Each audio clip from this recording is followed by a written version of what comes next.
The man was trapped inside his car by a mudslide. He rolled down the window to check how deeply he was buried, but unexpectedly, a large amount of mud poured into the vehicle.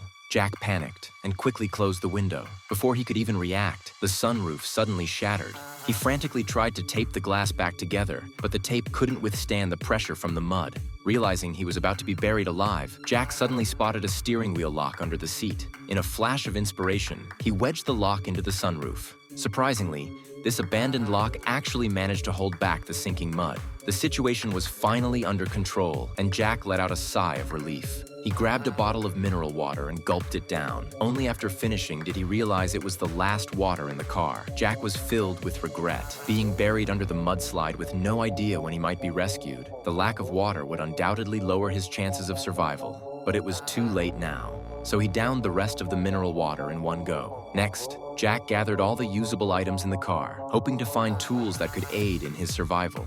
But unfortunately, none of them were of any use. Just then, water droplets began seeping into the car through the sunroof. Jack hurriedly rushed to the leak and desperately tried to suck up the water, but it was too slow. So he folded a bank card into a funnel shape, inserted it into a plastic bottle, and wedged the bottle into the lock. Watching the bottle gradually fill with muddy water, Jack was overjoyed. However, before long, he found it difficult to breathe as the oxygen in the car was running out. If he didn't think of something soon, Jack would suffocate to death. He pulled out the hollow steel tube from a folding chair, used a nail clipper to bore a small hole in the bottle cap, then threaded a rope through the cap, tied a knot, stuffed the rope into the tube, and let the cap seal the tube opening.